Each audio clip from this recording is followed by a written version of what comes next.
तो हम लोगों ने प्रेजेंट इंडेफिनिट टेंस मतलब प्रेजेंट सिंपल टेंस बनाने सीखा और उसको आज हम लोग प्रैक्टिकली कुछ करके देखेंगे, ठीक है। तो सबसे पहले क्या है कि प्रेजेंट सिंपल टेंस। सबसे पहले इसका रूल क्या होता है बनाने के लिए, हिंदी में कैसे हम पहचानते हैं कि फर्स्ट में अगर किसी सेंटेंस के लास्ट में वर्ब के साथ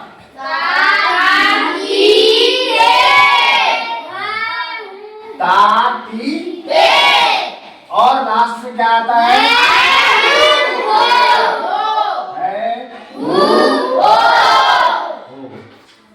अब ताकि किसी भी सेंटेंस के साथ आ जाए लास्ट में तो उसको हम प्रेजेंट सिंपल टेंस नहीं बोल सकते जब वर्ब के साथ है। जैसे मैं खाता हूँ, मैं सोता हूँ, मैं पीता हूँ, तुम जाते हो, तुम लिखते हो, वह पढ़ती है, वह सोती है। जैसे एक हम लोग बना के ट्राई करते हैं, ठीक है। सीता स्कूल जाती है। अब इसका इंग्लिश में बनाने का एक और रूल है कि डायरेक्ट हम जो हिंदी है उसका सब्जेक्ट का हम क्या कर लेते हैं इंग्लिश लिख लेते हैं। सीता का हम सीता लिख दिए।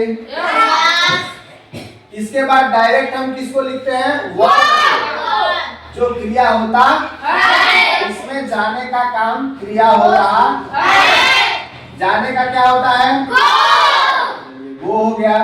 अब इसमें यस या यस का इस्तेमाल किया जाता है, हम लोगों ने पहले पढ़ा है। हाँ, यस या यस किसके साथ लगता है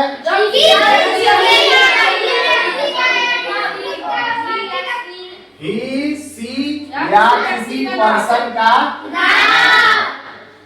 आता है तो इसमें यस या यस लगाना है नहीं तो yes E S he goes Sita goes.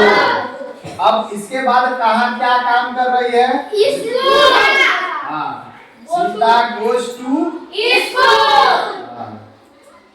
इसी टाइप से हमको सेंटेंस बनाना होता सबसे पहले कि क्रिया में ता ती ते और लास्ट में है नहीं हो अगर आता है तो प्रेजेंट इंडेफिनिट टेंस कहलाता।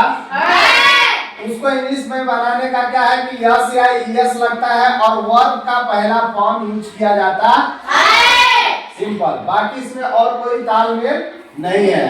अगर इसके अलावा ही सी किसी पर्सन के नाम के अलावा आई यू वी दे अगर आता है तो इसके साथ यस या यस का इस्तेमाल बिल्कुल भी नहीं करना होता।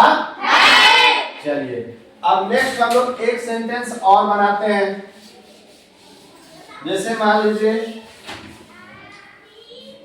मैं खाता हूँ। अब देखिए ताती ते आया ना वर्ब क्रिया के साथ खाता हूँ तो इसका डायरेक्ट सब्जेक्ट का पहले हमको क्या करना है आई लिख लेना है। खाने का इंग्लिश में क्या होता है ईट होता है।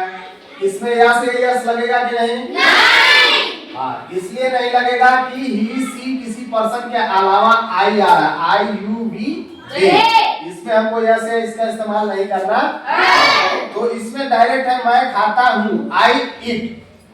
अगर इसी जगह पे हो जाए कि तुम खाते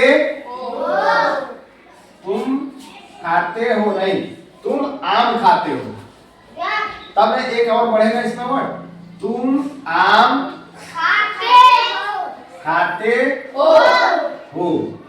सबसे फर्स्ट हमको सब्जेक्ट का इंग्लिश लिख रहा है यू इसमें क्रिया क्या हो रहा है खाने का तो खाने का ईट। अब क्या खा रहा है मैंगो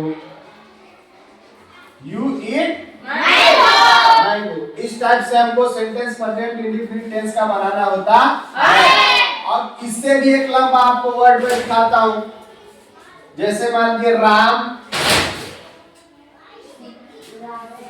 आम दिल्ली में खाता है। मान लीजिए तब सबसे पहले सब्जेक्ट का क्या हो जाएगा? चलिए राम। अब काम क्या कर रहा है? किस चीज का? खाने का। तो राम ईट मतलब खाना। इसमें यस या यस लगेगा कि नहीं? हाँ, क्योंकि ही सी या किसी पर्सन का नाम आ रहा है। तो राम ईट्स क्या खा रहा है? Ram Yeats mango. कहाँ पे खा रहा है?